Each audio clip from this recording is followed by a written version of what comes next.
With the eyes of the nation turned to Virginia, I am so excited to welcome Tiffany Vanderhyde. She's the executive director of We the People for Education. Prior to forming We the People, Tiffany worked in the Virginia Education Association as their political director. She is an Old Dominion University graduate and lives in Richmond with her husband and two dogs. So I'm going to turn the call over to Tiffany. Tiffany, thanks so much for coming to Big Tent. Thank you for having me. I'm going to share my screen while we do this. Can you see that okay? Perfect. So thank you again for having me. Tiffany Vanderhyde, Executive Director of We the People for Education. I'm going to mention this a few times. This organization is new. We started at the beginning of the year. We are building this plane as we fly it. So everything you see, we're really building it day by day, and we're creating this thing as we go along. And we've learned a lot, and we're hoping to do more. And we really think we filled an incredible gap with this organization. So looking, why Virginia? Like you said, Virginia is an extremely popular Commonwealth this year. We have a lot of elections every single year. But like you've seen across the country, whether it's New York, California, Texas, extremism has a strong foothold, especially at the local level in these local races. And so for that reason, and for the reason that our board and myself are from Virginia, we decided to focus our energies on the Commonwealth. So in Virginia, this year, we have over 400 school board races on the ballot. Now, the interesting thing about our school board races in Virginia is that they are nonpartisan. So while the House and Senate seats and other municipal elections and local school board or board of supervisors all have D's, R's, I's behind their name on the ballot, our school board members and candidates do not. So we are 100% nonpartisan race, which fits well because as a 501c4, we are also nonpartisan. So this year we have across the state and counties, over 400 school board races. As I said, the House and Senate is also up. In Virginia, we also have really flexible campaign finance laws, and we are fully able to coordinate with campaigns and other organizations. So it's a really ideal environment to test this model and to see exactly how much we can do in a space. Virginia was really ideal. So like I said, like other states, there's political extremism at the local level that has really infiltrated and changed the dynamic of these environments. We have Oath Keepers and KKK leaders who chair school boards in rural areas. We have Boogaloo Boys coming at the call of a school board chair to bring guns to a school board meeting. Southern Poverty Law Center have identified over 20 right-wing groups that are focused on education from an anti-government perspective. And these aren't just Moms for Liberty. These are other kind of copycat groups across the state. Christian nationalism is, obviously a huge problem, especially in more of our deep red areas. And we have people who are running for school board who were at January 6th and who were arrested after January 6th. There's clearly a need in Virginia, and this extremism isn't confined to just deep red areas. A lot of what I just said are also in our Northern Virginia and more progressive localities. So there's a need and there's a problem that we knew we needed to solve. So we created We the People for Education. Like I said, we're a 501c4, and our vision is for a Commonwealth where our school board leaders are able to make sound policy, fiscal policy, governance policy, all of these decisions that will positively impact our students, our teachers, and our schools. Our candidates dismiss extremism. Our goal is to bring down the temperature. I have a running joke that I want to make school boards boring again in Virginia because they are on the news far too often for negative things. So we, as an organization, are really focused on building on-ramps to engage a variety of communities and to bring some sound policy and leadership into this realm. Now, what that looks like, we have 3 different buckets. The first is working with school board members and candidates. Like I said, school board races in Virginia are nonpartisan, and I can proudly say that we actually have candidates and school board members that we're working with across the state who personally identify as Democrat, Republican, Independent, and they are truly a broad a broad political spectrum, but the things that we do have in common is they support our public schools, they support democracy, they support our LGBTQ students, and they dismiss extremism and they want to govern effectively in these environments. And what we do for these candidates really varies based on their needs and where they are. But ultimately, we want to support candidates with the nuts and bolts infrastructure that we know a lot of times these local races don't have. So they don't have a fundraising director, they don't have a field person, a comms person, a PR, polling, a messaging. They don't have a data. They don't have all this infrastructure that a governor or a House and Senate race has. And so our goal is to create toolkits and campaign assistance mechanisms so that they can have the same level of professionalism in their campaign. So aside from recruiting and aside from finding these diamonds in a rough to run for school board, which as we all know is a thankless job, we also make sure we provide them the necessary assistance, training, coaching, that will help them become successful in November. As I said, the Virginia political ecosystem is extremely coordinated, so we help them navigate that. We help connect them to mentors. We help them with local policy. We do one-on-one coaching.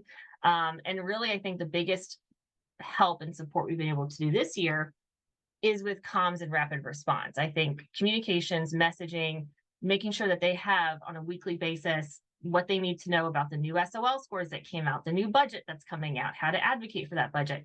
We really try to provide them with the tools so they can be effective, not only as a school board candidate, but as a member. My husband jokes too that part of this is me being a therapist. I cannot tell you how many times a first-time candidate has called crying at 9 o'clock at night on a Sunday.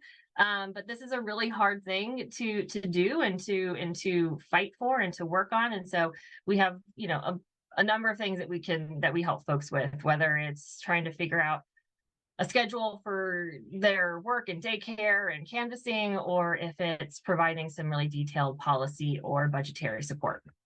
The second bucket that we are focused on is community groups and partnerships. So we have an incredible coalition of federal, state, local groups that we work with. At the state level, we have a C4 table, which is over 35 groups focused on elections and focused on social justice issues. Of those, we have about 8 individual groups that sit on a school board coordination table that we chair as an organization. A lot of these groups are focused on House and Senate. We are only focused on school board, but it has been really successful in kind of driving some focus and energy and resources into these much needed races. We have at the local level some parent groups. We never want to parachute in, but we do support them with advocacy training and ways to engage directly with the school board. And we also sit on a voter protection table to make sure that our elections are actually fair. And then at the national level, we have some organizations that have provided some training, some coalition building, just some thought partnership. We're trying out this new thing. We're building this plane as we fly it. And so it's nice to have a few partners across the country who are also trying to do the same thing and are facing the same struggles and obstacles and successes that we are. So we have an incredible group of coalition partners that we work with on a number of things. And, I think for me, we always want to be strategic. And so we don't want to duplicate efforts when it comes to program and response. And so we want to make sure that we're able to coordinate as effectively as possible. And then the third bucket is really looking broader outside of these individual races and communities, and what are we doing to change the landscape in Virginia around school boards? How are we building on-ramps with folks? We know through polling and message testing that our communication strategy is successful with Republicans, Independents, Democratic voters alike, and that pro-public education policy and candidates are more popular. And so how are we building that narrative? How are we countering the disinformation? How are we promoting statewide advocacy in the General Assembly session? And how can we continue to manage these coalitions, have productive polling and messaging, and really just continue to do the work so we can bring down the temperature and have more effective school boards? So those are the 3 buckets that we really focus on. This year specifically, like I said, building the plans to fly it. We have elections. Virginia, I'll show you here, over the 400 school board races in counties and towns, along with their municipal counterparts and constitutional officers. We also have Senate and House races that are extremely important. This year, we have focused our energy on school board races that are nestled under those priority House and Senate races so we can be as effective as possible. That doesn't mean all of our tier one and tier two races are in those areas, but it has been effective in coordinating up and down the ballot. Run for Something has a really interesting study that shows that if you invest heavily at the local level, whether it's school board, board of supervisors, city council, those candidates actually rise all boats and they lift all boats. So in our mind, having really strong candidates at the local level, running really strong campaigns at the local level will ultimately help the House and Senate seats as well. And as we're looking into recruiting and finding the next generation of leadership, a lot of folks, as you can imagine, who are on school board today might be on trying to run for Senate in a few years. So we want to make sure that we are finding people who are going to be extremely intelligent, and they're going to work hard for their communities, and they're going to be reflective of their communities, and they're going to be thoughtful, collaborative, they're going to build consensus, they're going to tone down the temperature, do all the things that we know we want a strong leader to do. So for our programming this year, like I said, we are a 501c4, so the majority of our programming is not electoral, but as early voting starts at the end of this week, we are really getting into high gear with the electoral work that we are doing. We have about 50 school board targets in our tier one, which means that these are the folks that we are prioritizing over those 400. That doesn't mean that the other 350 don't get any love from us. We have toolkits and training sessions and virtual opportunities for them to participate and engage and learn as well. But of those 50 top tier school board seats that we are focused on, 50% of them, over 50% of them are first time candidates, and over 50% of them are candidates of color.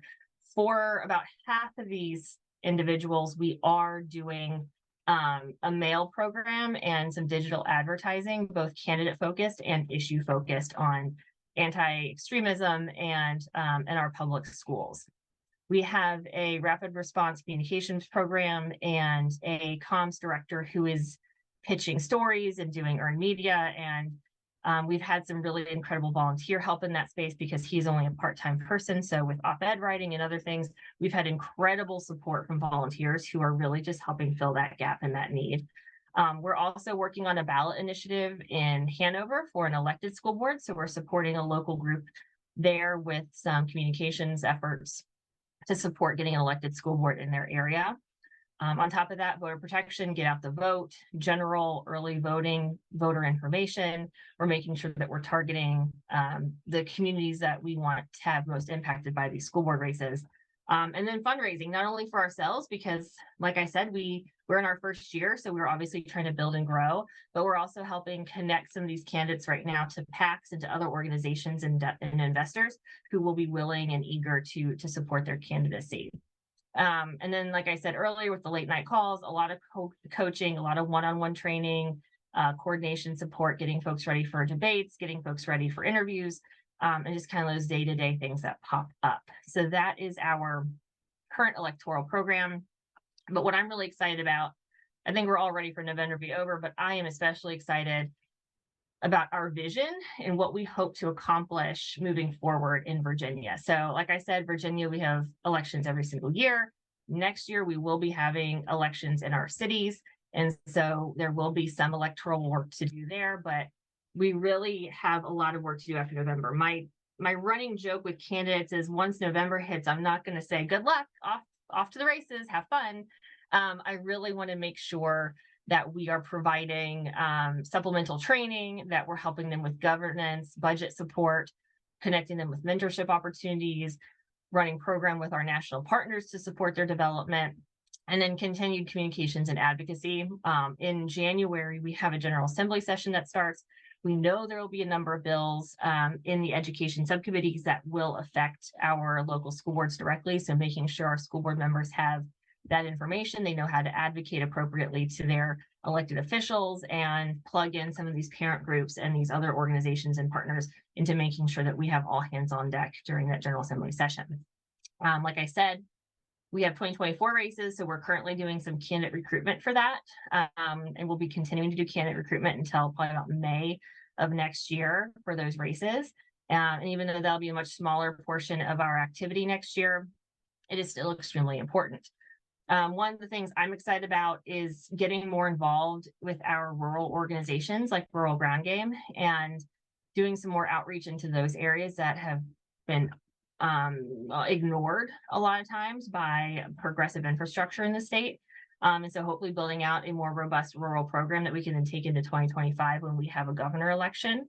And then another thing I'm really excited about for those who have never heard of School Board School, they are a fantastic 501c3 based out of Cincinnati, and they do essentially I believe it's 8-month cohort of local leaders, educators, potential candidates, parents who want to get involved more in their local school board. And it is a training cohort that each month meets once and has speakers, and they do a topic and they do policy proposals. And it's really an incredible program that I think would be a huge benefit here in Central Virginia in the Richmond area. So I'm currently fundraising to bring them into Virginia. Hopefully we'll be able to bring on a school board member or two, a couple city council folks, and really figure out the best program to really address the needs of Central Virginia's public schools. And then also after November, considering, do we need to take this organization into a PAC direction? Do we need to do more formal endorsements? So really just kind of seeing how is this organization going to evolve and grow as the years progress, and what are the needs that we know we want to fill as an organization? Where are the gaps in what we need to do in Virginia? So with that, I hope you're saying, oh goodness, how can I help? Please help. A few things to get involved in this space, whether you live in Virginia or not. Adopt a leader, find a candidate, find a school board person who's running for reelection, and give them money, give them time, host a house party, bring them pizza to their campaign office, drop off signs, help them with their volunteers, anything you can do between now and election day to really support these folks, because they don't have the same infrastructure that a lot of other campaigns have, and they need folks to help them write thank you notes and deliver cookies. And there's a whole, aside from just canvassing, there's a whole lot of things you can do to really support these local champions for our public education system. Secondly, I dislike social media, but as much as it's frustrating, it is also such a powerful tool. Sharing social media content, talking about the issues, following people and sending them to your friends and family. That's one way to do this. Talking at a school board, speaking at a school board, writing an op-ed, any kind of opportunity to tell your story and be vocal is helping and supporting this work. And then thirdly, building a community, organizations like this that really build on-ramps into pro-democracy issues are just so important. And it's important that you build these on-ramps as an individual for folks who are in your orbit. A lot of times these school board races are under the radar until something crazy happens. And so we don't want that to be the case. So continue to include folks in your activities, include them in your activism, and build on-ramps for friends and family to get involved and at least understand what's going on in the community. We do know that more often than not, a school board or a local race is far more interesting to an individual than, say, a U.S. Senate race. You're more likely to see your school board member at the grocery store or synagogue. You can, have a little bit more of a personal story in relating to the work that they're doing in your community. So a lot of times building this strong community is just so important. And with that, please connect with us. We are pretty active on Instagram. There is my email and our website if you'd like additional information. But like I said, I'm really excited to be here, and thank you so much for having me. Thank you so much, Tiffany. That was a lot of great information. And I want to go back before we get into some questions. There are some really good ones in the chat. This is a new organization, as you said. You're building the plane as you fly it. So, and you were working in the education space, but give us a sense of what you saw in 2021, because I think we all are we're news junkies. But what did you see that made you sort of pivot from the Virginia Education Association to starting We the People? Interestingly enough, I feel like in 2021, when there was a certain snafu that happened with a certain governor candidate that really launched a lot of, especially in Virginia, the parental rights in some of these conversations, I felt like I was screaming, the sky is falling, the sky is falling. And everyone was like, this will be fine. This will blow over. Nothing to see here. And I think that really was a wake up call for a lot of us. And I think it was the perfect storm of like the Virginia political ecosystem, that kind of wake up call to us as people in the pro public education space. And then you had leadership, you had buy-in. We had two former secretaries of education. We had education leaders in the Commonwealth who came together and said, we need to do something about this. And so they started talking about what this organization should look like and what the mission should be and how we should put dollars behind it. And I think without them as a catalyst, and then, ultimately plugging me in and then having this perfect storm, I think it's hard to find buy-in normally when it comes to starting something new. And we just happen to, I think, capitalize on the exact right time and kind of see where the winds were shifting. And luckily, since then we've been able to, I think, get ahead of a lot of things. We've been able to kind of pivot and redirect voters on certain issues. And I'm hoping we can do a lot more of that in the future. Yeah, it's incredible what you guys have built so quickly. So let's get into your work a little bit. We've got Evangeline has asked a really good question just about your vetting process, how you go out and find these candidates.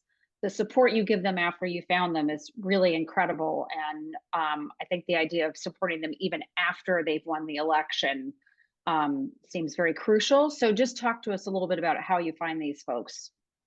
Sure. So we understand kind of where our political priorities are, where our district priorities are. And then from there, it's really about having a network. We've coordinated with Run for Something to find candidates. We've coordinated with Emerge, with Rural Ground Game, with there's an institute here called the Sorensen Institute that does a candidate training program. We ask local organizations and parent groups and committees, and we just try to find people who we think embody, and we have a number of questions that we'll talk to a candidate about. Topics include governance. Do they understand the school board ecosystem currently? Do they understand how the school board works? They don't have to have a deep understanding of the budget, but are they intellectually curious? Do they have a baseline understanding? Have they engaged in schools previously? Do they have financial stewardship front of center of mind? How are they as a communicator? How are they engaged in the community? Are they a PTA president? Are they someone who runs a nonprofit that impacts the schools? What is their community involvement like? We talked to them about campaign mechanics, just nuts and bolts stuff to see kind of what their level of comfort and knowledge is. And we don't shy away about how hard it is to run for office, right? Like a lot of times, I joke that like everyone's complaining about the campaign side of things. I'm like, oh, just you wait until you're in office. That's when it gets hard. That's when the fun stuff starts. And so we really ask a lot of fact finding. We talk about how they consider themselves as a leader, how they build consensus, how they try to persuade people, how they make a decision. These are all just kind of more informal interview conversations to figure out, is this person, aligned on our issues? Is this person going to be on Twitter screaming at people and adding more fuel to the fire, or are they going to be a personality and a type of individual who can bring the temperature down, build on-ramps, and communicate effectively with the community and with their partners? Because unlike the General Assembly, a school board ecosystem is maybe 5-7 individuals who have to work not only together, but with their board of supervisors to come up with this, it's almost like it's not magic, it's mayhem, but you really have to have an understanding of how that small, very intimate system works and how you play a role in that. We've really seen where in a school board setting, there might be one bad actor, one bad apple, where if you remove that one bad apple and put someone in who's really focused on the boring governance and getting things done and making sure buses run on time and there's a schedule and meetings aren't going till 1 a.m., it can really change the entire dynamic of these systems. So we're really finding someone who not only has intellectual curiosity and who is coachable, but also is really the type of personality that can de-escalate situations and build consensus and do the work that's required. You had shown a slide earlier just about some of the extremists who have become school board members in Virginia. Um, what have you seen from those folks, and do how does their behavior sort of play out more broadly for Virginians? And how do you message against, not a, well, you know what I mean, a message to sort of say we don't need this in our school boards? Yeah. It's interesting because a lot of what we found historically is conveniently no longer on the internet. I think they have been told to moderate their tone. They've been told to remove things, especially in our more purple areas where folks realize that, maybe getting the endorsement of a local extremist parent group is not the best move for you politically, and they're definitely trying to moderate themselves in some situations. I think you know, the headlines speak for themselves in an area like Spotsylvania County, where every other week there's a different headline of something insane that the school board is doing. I think people are really getting tired of it.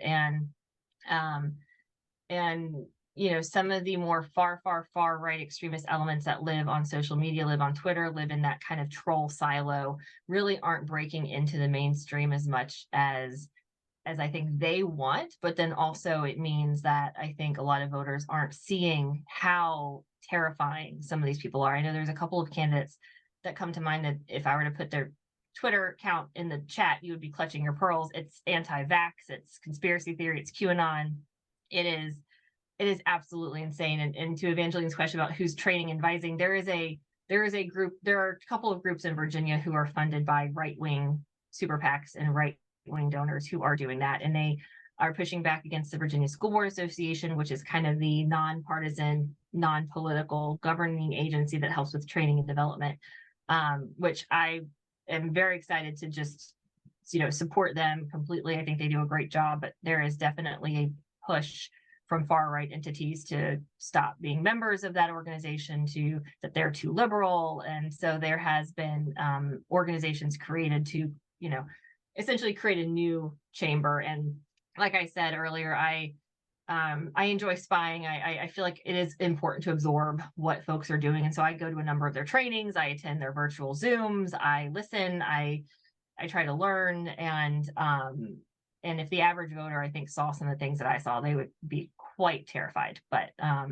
as far as countering that messaging, we have a whole messaging toolkit that we support our candidates and school board members with. And a lot of it is just listening to people. I think their strategy with being empathetic towards someone that might say something heated about a trans athlete or something, and really digging into what that person is actually is concerned about, and then, redirecting into more of the nuts and bolts pieces. We know the messaging that really works well, that resonates with parents and voters, is, protecting a child's freedom to learn, right? That's anti-book banning, focusing on safety, focusing on mental health, focusing on our educators. We know through polling and messaging that teachers are extremely important.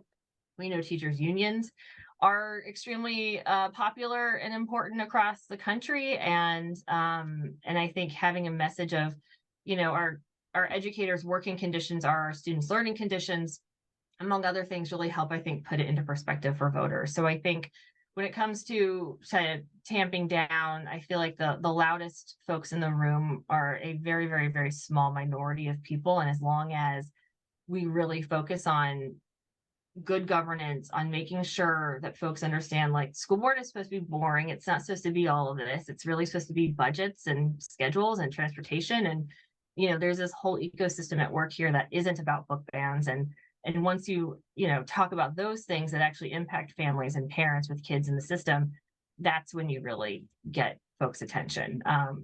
Our candidates who are on the doors report back all the time to me that, I keep in mind, they're talking to everybody, that, all these extremist issues don't come up. What comes up is, my kid's bus is always late. How come my child's favorite teacher isn't coming back next semester? Like, they found a better job. Why don't we have enough science equipment? Where are all the teachers going? Like, there are issues that impact families day to day, learning loss, tutoring, academic success, that when we talk about them in a way that is meaningful, I think really makes a positive impact. And those are things that these people should be focused on when they get elected versus all of these, far right wing, very divisive issues that no one really has time for. Does book banning sort of break through that to the average parent, would you say? Is that sort of the one thing that parents are like, wait, I want my kids to have access to books? Or does that not Oh yeah. even come up and register really? Book bans are very unpopular. I think that's like the one issue that they're starting to kind of reverse course on a little bit. Well, some of them are. You mean the extremists are Yes, the like, extremists, yes. okay. Because what we're finding is, especially in more religious communities, they might want their child to opt out of something for a religious reason, but that's not them opting out for everyone else's child. And so I think that's the clear distinction is, you have a First Amendment right. You have the ability as a parent already to opt your child out of something if they don't want it. What you do not have the authority to do is to opt out everyone else's children and make those parenting decisions for other families. And that is a real motivator, especially in some of these purplish areas and for voters who maybe they voted for Biden and then Youngkin, and this year they might vote for a House member who's Republican, but they might vote for their more progressive leaning school board member, because it's just not a popular issue. And folks want more autonomy and more control. And I think one of the things we've been able to really push is, parents' rights, but they're handpicking the parents here. So it's definitely a motivating factor for voters across the spectrum.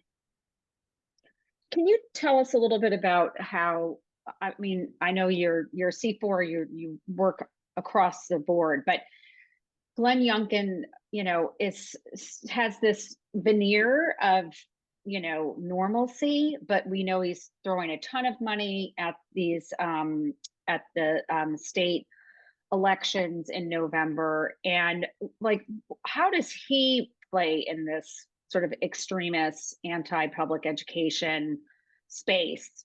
And what do you see from him? First and foremost, he is and will be investing a lot of money into school board races. So I think he has promised a lot of our school board opponents a lot of money. So first and foremost, the resources in the capital, that is just hard to raise. And honestly, a school board race should never be $150,000. That's insane. Secondly, I think there is, and for those who aren't familiar, when he first became governor, he had like an educator teacher snitch line. He's fumbled a lot of things during the Department of Education. There's like a rotating door. We know there are Moms for Liberty people advising him in his higher echelons of the Department of Ed. We know a lot of terrible things that they've done, but there's also this veneer of common sense, right? And I think he is extremely smart to how he's framed this, how he capitalized on the Parents Matter. We're now seeing DeSantis's Parents Matter PAC coming into Virginia as well. But I think he wears a red vest. He's a businessman. He has this very much this look about him of like, this is very common sense. This is very relatable. This is very normal. And he really avoids saying what we're hearing from a lot of the candidates he's supporting, he would never say out loud. And attending a couple of the Parents Matter forums that he's hosted across the state, it's interesting and quite impressive to see someone with a tinfoil hat come in and ask a question that is absolutely Looney Tunes, and he is able to just make it, he repeats it that in a way that he wants to answer it, and it sounds completely logical. And that's a skill. So I think that's that's something to be concerned for. But I don't think the folks down ballot have that same skill and ability to do that as he does. And there are things that when we're talking about the General Assembly, you're talking about governance at those higher echelons. There are things that are bipartisan and that we have come together on very effectively. Our budget was a bit of a process. With some frustration and some turmoil there, but ultimately we got through it. And I think that's why not only the school board races are important, but also focusing on the House and Senate for this year, so that next General Assembly session come January, we have some more productive discourse, and we have an actual productive General Assembly session versus a circus. Because as everyone knows, before an election year, it's a circus. Yeah. And I wanted one thing that you were talking about, which I know people who come to BigTent really love to hear about more, is sort of your engagement with other community partners, which it sounds like you, since you're the convener, We the People is the convening body. Just tell us why you built that community and what you think, what it brings to your work, because I was so impressed by that. I guess first and foremost, I am the only full-time employee. We have a comms director / consultant who is, I think I'm eating up more and more and more of his time. And we have a fundraising consultant, but ultimately I'm a one-woman show. And like I said, we do one-on-one coaching for our tier ones. There's actually a national group called School Board Partners, School Board. School board I'm school? blanking on their name. That one? School No, board I think it's school. School No. Board. No, it's School Board Partners, and they essentially do one-on-one coaching, and they're former and current campaign professionals who want to volunteer their time to support candidates running for school board. And so in my mind, I'm like, okay, I'm only one woman. I can't possibly take a million calls a week from these candidates with every little issue and every need. So being able to offload some of those tier 2 and tier 3 candidates who are still extremely important and need the help to this other group is extremely important. As far as state partners, there are organizations that are working on these issues in various capacities and through different channels. And so to be able to coordinate and come together to make sure that we are efficiently using all of our resources. I'm not a policy data brain. And so to have someone from the Commonwealth Institute or someone from the Virginia Education Association's policy department explain a local budget, in detail to a candidate or to an elected school board member, or help them understand the nuance of a policy where I don't have that capability, is incredible. So honestly, in order to survive, we need to coordinate and really utilize each other's strengths in a way that's effective and surgical with this amount of strategy, so that we can make the most impact for the smallest disruption. I don't want to have a policy team. I'd rather use someone else's amazing policy team. But because of that, we are able to coordinate really effectively. And we have friends across the aisle. We have friends in different parts of the state doing incredible things. And it has been extremely helpful, especially in these early stages of this organization. That's great. So I know we're coming to the end. Judith has a couple great questions. So she's asking about onboarding volunteers, about the traditional point of view from unionized staffers in school. Judith, is that right?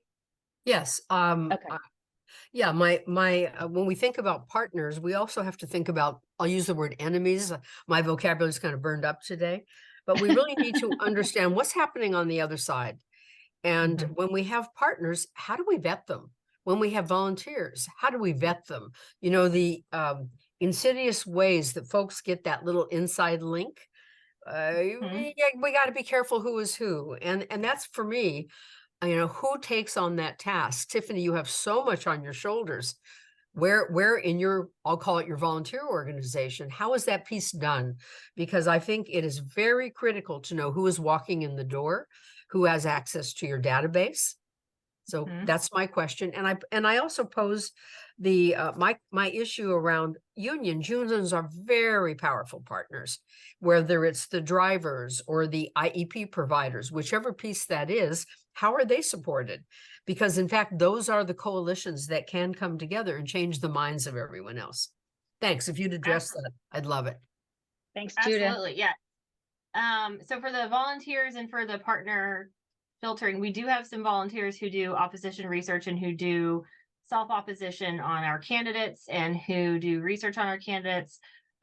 We also, I think, we have a pretty broad on-ramp. And so it's, there are partners across the aisle. There are partners who historically you wouldn't think would be helpful and supportive, and they absolutely are. And I think that's in Virginia, because we're so used to coordinating and we have the infrastructure for that, we know who the players are and we know who's who. I think the question where the vetting comes in is with national organizations to figure out, is this a group that wants to just swoop in, take credit for organizing something and then leave? Or is this a group that really wants to make solid investments in our communities and in Virginia? Because in Virginia, we're very used to national groups coming in and doing electoral work and then leaving, right? And there's like a void, and then they come back a few years later and then they leave. And so I think my question there is not only, are you aligned with us, but, are you actually making long-term investments in this space, or is this something that you think is a hot topic? As far as the unions are concerned, I think educators are some of our best messengers when it comes to the needs of the school. I believe that our educators are the most trusted communicators as well. When it comes to educator shortages, bus driver shortages, what's happening, one of the things that we ask our candidates is, how are you going to include teachers and administration and staff in your decision-making process as a school board leader? So when you are making policy decisions, do you have a kitchen cabinet of teachers who are in the schools in your community that you're going to say, hey, how would this impact you? Or how would this help you? How would this help our kids? And I think part of that conversation is at the very beginning, when we ask them about their community involvement, how they build relationships, how they build alliances and on-ramps, and what they envision those relationships looking like. Because whether it's officially a unionized group or not, educate, because in Virginia there are a few collective bargaining agreements kind of coming through the pipeline for a few different localities, but they're, not every locality has a teachers union. And so how are you just generally engaging in that population, in that community, and making sure that you're taking, their input into effect when it comes to policy? Because they're with the kids all day, every day. They understand the system. Some of our best candidates for school board are educators, or current educators, who can speak to the problems and the solutions with such clarity and such it's so personal, right? And so I think they're some of our best candidates as well. May I ask one more question? Of course, Judith. Okay, Thank you. in your organization, I'm very aware of the visuals. So I know that in certain neighborhoods, we need to have a certain look. And if we have that certain look, we will have an audience. So I just want to throw that out there, that as you are looking to pull in your partners, it's really essential that they are groomed to go into whichever environment they're going to be, whether it's the coat and tie, whether it's the gingham apron, all of that stuff. Those visuals matter because they hit at the heart of how people look at their world. And just I want to throw that out there. Don't forget that piece of it. It's so intrinsic to how one reacts. And you don't know you're doing it, because we all want to believe we don't react to that. We do. Absolutely. Okay. And I Thank think you very, very much. Yeah, thank you. I think that's why it's so important to find school board candidates and members who are so reflective of their community and who understand those. Because if you're someone and you're not reflective of the students that you're serving on school board, you don't understand what's happening in your own district. And so I think that is the optics, the relatability there is so important. Thanks so much, Judith, for those great questions. And I just want to say thank you so much to Tiffany for your time and your incredible work, which we know is so important and vital. I hope everyone is going to go take a look at when their school board elections are in their communities and their states, and take some pizza to a school board candidate that you want to support. I really love that idea. And write some thank you cards. There's clearly what you've given us is a lot to think about, and also a lot of ways that we can support local candidates. Go ahead and take a look at our website. I've already said all these great events that are coming, so I won't say it all over again. But next Tuesday at noon, we have Center for Common Ground, another great organization in Virginia and other southern states. So I hope you'll come back to meet Andrea Miller. And Tiffany, I hope you'll come back and join BigTent again after the election. I hope everyone will consider supporting Tiffany and her work. And, we look forward to hearing more from you. But thanks everyone for coming today, and we'll see you soon under the tent. Thanks, Tiffany. Thank you.